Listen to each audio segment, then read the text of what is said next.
Referee সরাসরি ক্যামেরার দিকে তাকিয়ে বুক ফাটা কান্নার সাথে বলেন, আমাকে ক্ষমা করে দিন। আমি যা করেছি তার জন্য আমি সারা জীবন নরক যন্ত্রণা ভোগ করব, কিন্তু বিশ্বাস করুন আমি নিরুপায় ছিলাম।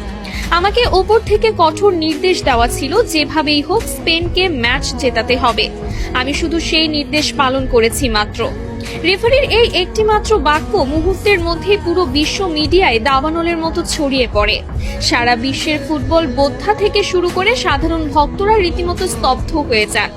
তিনি আরো ভয়ঙ্কর সব গোপন তথ্য ফাঁস করে বলেন, ম্যাচের আগের রাতেই আমার হোটেল রুমে থাকা ল্যান্ডলাইনে একটি গোপন কল আসে। আমি ফোন তুলতেই ফিফার ভেতরের একটি শক্তিশালী সিন্ডিকেট এবং আন্ডারওয়ার্ল্ডের বেটিং মাফিয়াদের এক শীর্ষ কর্মকর্তা আমাকে পরিষ্কার ভাষায় হুমকি দেন। তিনি বলেন, যদি স্পেন এই ম্যাচ না জেতে তবে আমার রেফারিং ক্যারিয়ার চিরতরে শেষ করে দেওয়া হবে। শুধু তাই নয়, তারা আমার স্ত্রী এবং সন্তানদের ঠিকানার কথা হুবহু উল্লেখ করে তাদের জীবনের ওপরও বড়সড় ক্ষতি করার হুমকি দিয়েছিল। আমাকে পরিষ্কার ভাষায় বলা হয়েছিল, যদি তুমি কাল মাঠে আমাদের কথা মতো কাজ না করো তবে তোমার পরিবারের লাশও কেউ খুঁজে পাবে না। ইউরোপিয়ান ফুটবলের ওই কালো টাকার সিন্ডিকেট কোনোভাবেই মেনে নিতে পারছিল না যে লাতিন আমেরিকার একটি দল টানা 2 বার বিশ্বকাপ নিয়ে যাবে। আমাকে বলা হয়েছিল যে কোনো মূল্যে যে কোনো অজুহাতে আর্জেন্টিনার খেলোয়াড়দের চাপে রাখতে হবে, তাদের স্বাভাবিক খেলা নষ্ট করে দিতে হবে। কান্নায় ভেঙে পড়ে এই রেফারি আরো বলেন, ম্যাচের বয়স যখন 93 মিনিট, এনজো ফার্নান্ডেজ যখন সামান্য একটি বল দখলের লড়াইয়ে ফাউল করেছিল, তখন আমার কানে ইয়ারপিসে ওপর থেকে সরাসরি নির্দেশ আসে, এটাই সুযোগ, আর দেরি করো না, ওকে সরাসরি লাল কার্ড দিয়ে মাঠ থেকে বের করে দাও।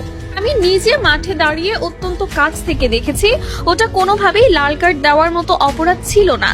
আমি চেয়েছিলাম অন্তত VAR চেক করতে, কিন্তু আমাকে এয়ারপিসে VAR দেখতেও কঠোরভাবে নিষেধ করা হয়। যখন আমি পকেট থেকে লাল কার্ডটি বের করছিলাম তখন আমার হাত থরথর করে কাঁপছিল। এনজো যখন অবাক দৃষ্টিতে আমার দিকে তাকিয়েছিল তখন আমার মনে হচ্ছিল আমি মাটির নিচে মিশে যাই। 10 জনের আর্জেন্টিনা যখন বীরের মতো লড়ছিল, ডি পল আর ম্যাক অ্যালিস্টাররা যখন নিজেদের শরীরের শেষ রক্তবিন্দু দিয়ে স্পেনের একের পর এক আক্রমণ ঠেকাচ্ছিল, তখন আমি নিজেই ভেতর থেকে কুড়ে কুড়ে খাচ্ছিলাম। আমি স্পেনের অনেক বড় বড় ফাউল ইচ্ছা করে এড়িয়ে গেছি, কারণ আমার উপর নির্দেশ ছিল প্রতিটা 50-50 ডিসিশন স্পেনের পক্ষে দেওয়ার। অতিরিক্ত সময়ে যখন স্পেনের ফেরান তোরেস গোলটি করলো তখন স্টেডিয়ামের স্প্যানিশ ভক্তরা উল্লাস করলেও আমার বুকের ভেতরটা অপরাধবোধে ভিন্ন হয়ে যাচ্ছিল।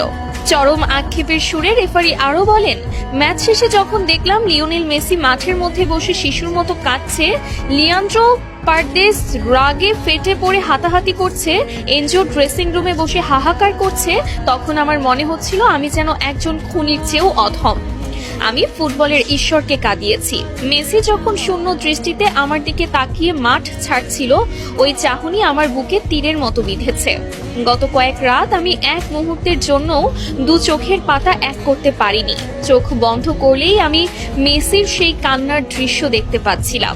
এনজো ফার্নান্ডেজ যখন লাইভে এসে কাঁদছিল এবং বলছিল যে সে কোনো ফাউল করেনি, তখন আমার বিবেক আমাকে বিষাক্ত সাপের মতো দংশন করছিল। জীবনের ঝুঁকি নিয়ে রেফারি সবার সামনে আকুতি জানিয়ে বলেন, আমি জানি এই সত্যিটা বলার পর আমার ক্যারিয়ার আজ থেকেই শেষ হয়ে যাবে। হয়তো আমার জীবনের ওপরও হুমকি আসবে।